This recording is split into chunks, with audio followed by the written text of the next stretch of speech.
Les amis, on est vraiment bénis. On est bénis, on aura droit à un ultime derby mancunien. Et pas plus tard qu'hier, je l'avais souhaité dans une de mes vidéos d'avoir un derby mancunien donc entre City et Manchester United pour la finale de la FA Cup 2023-2024. Hier, City qui a éliminé Chelsea sur le score de 1-0 en demi-finale. Et aujourd'hui, United élimine Coventry City dans un match complètement fou, complètement dingue les gars. Coventry City a vraiment fait peur, a vraiment bousculé la hiérarchie aujourd'hui. C'est une équipe qui a vraiment fait peur à Manchester United. Et United, moi je ne comprends pas cette équipe-là les gars. C'est une équipe qui a vraiment... Les deux équipes, déjà je vous rappelle le scénario. Les deux équipes se sont départagées aux séances de tir au but. Donc c'est United qui passe suite aux séances de tir au but. Suite aux séances de tir au but. Mais United menait au score de 3-0 jusqu'à la 70e minute de jeu, presque jusqu'à la 71e minute de jeu.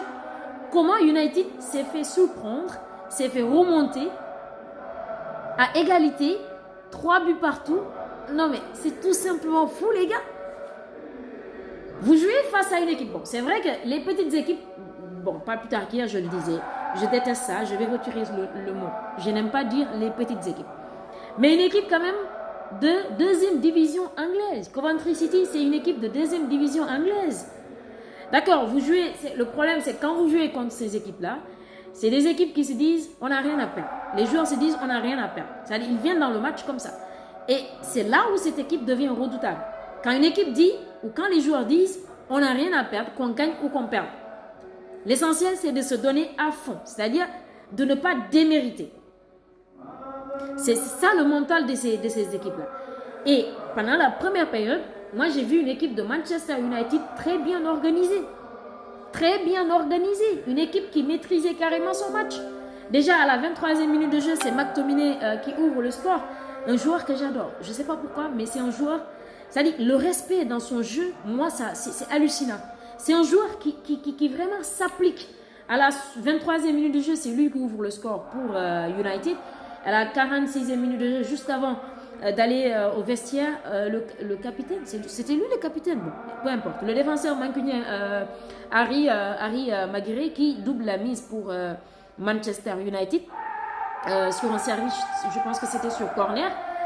Ils reviennent des vestiaires à la 50. Déjà, il y avait également une très bonne entame de deuxième période pour les mancuniens. À la 58e minute de jeu, Bruno Fernandes qui marque le 3e but. C'était le break. C'était vraiment le break. Donc, comment ils ont pu abandonner ou relâcher, pour ne pas dire abandonner, se relâcher à tel point que Coventry City revient dans le match. À la 71e minute de jeu, Ellis Sims qui réduit l'écart et ça s'enchaîne. Ça enchaîne, autant pour moi, ça enchaîne. 71e minute de jeu, 79e minute de jeu.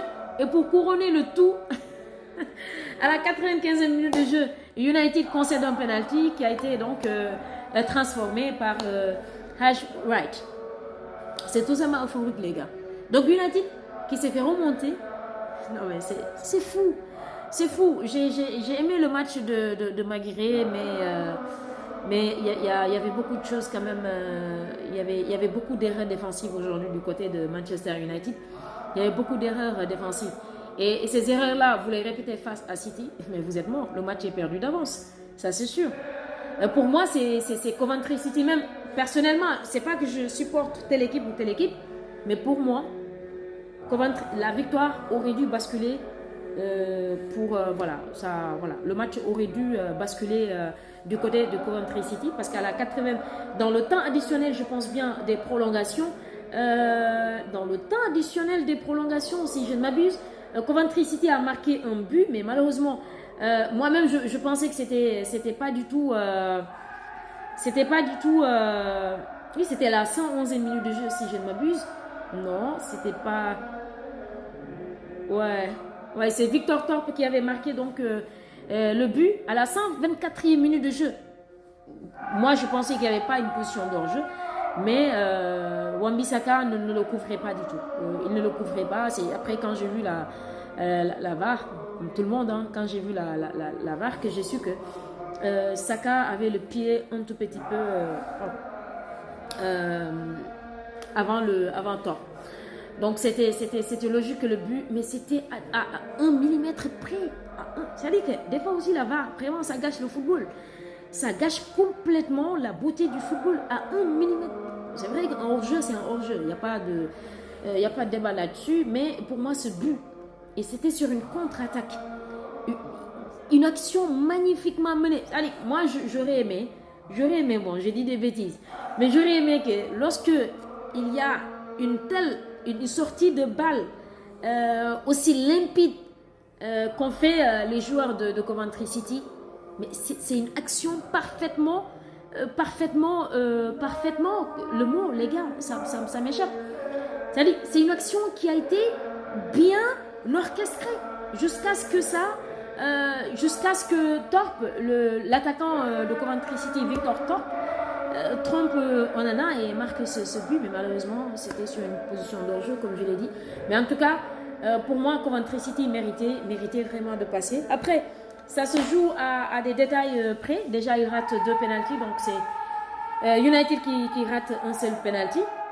Casemiro qui... je ne sais pas pourquoi les joueurs aiment mettre maintenant les pénaltys au milieu. Mais on ne peut pas mettre un pénalty au milieu alors qu'on ne regarde pas le gardien. C'est hallucinant. Son tir, il est vraiment raté, Casemiro. Bon, heureusement quand même qu'il fait un match plus... Et aujourd'hui, ce qui m'a agréablement surpris également du côté des Mancuniens, c'est Casemiro, j'ai l'impression qu'il jouait en tant que défenseur central. J'ai même pas compris. Bon, c'est l'évolution du foot. Les joueurs doivent être polyvalents et ça, c'est une bonne chose. Donc, victoire de Manchester United qui passe devant Coventry City aux séances de tir au but.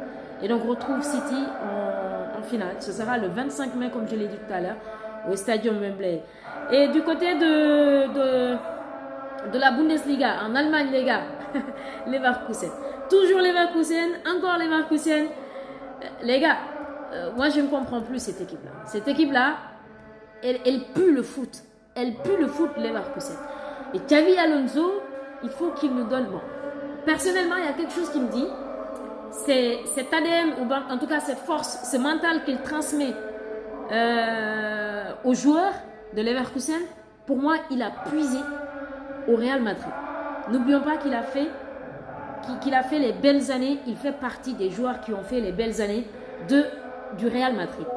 Pour moi, d'un côté, ça ne me surprend pas. Parce que ce mental de Xavi Alonso qu'il transmet aux joueurs, c'est tout simplement fou. Leverkusen était en déplacement aujourd'hui à Dortmund. Dortmund qui avait la possibilité également de gagner ce match-là. Déjà, ils ouvrent le score à la 81e minute de jeu par Füllkrug, je pense bien. Mais à la 97e minute de jeu, c'est-à-dire la dernière seconde du temps additionnel, Leverkusen, Stanisic égalise pour Leverkusen.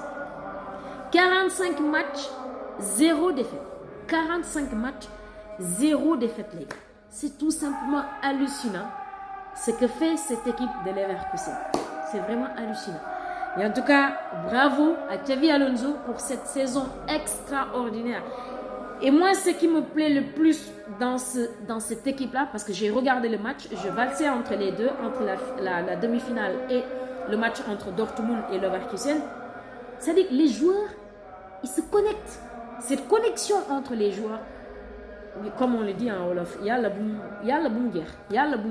Malheureusement, c'est des équipes aussi qui elles font des saisons extraordinaires. Et la saison prochaine, ils vendent les joueurs de gauche à droite. Wills qui est un excellent joueur. Frimpong, Grimaldo, non mais quel joueur. Sucré, salé, c'est moi qui le dis.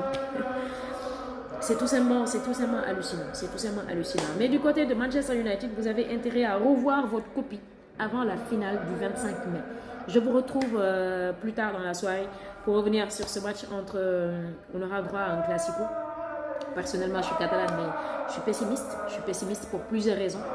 Mais bon, je vous retrouve, peu importe l'issue du match. Je suis là pour le football et je resterai pour le football. Donc, je vous retrouve, les amis, après le match entre le Real Madrid et le FC Barcelone.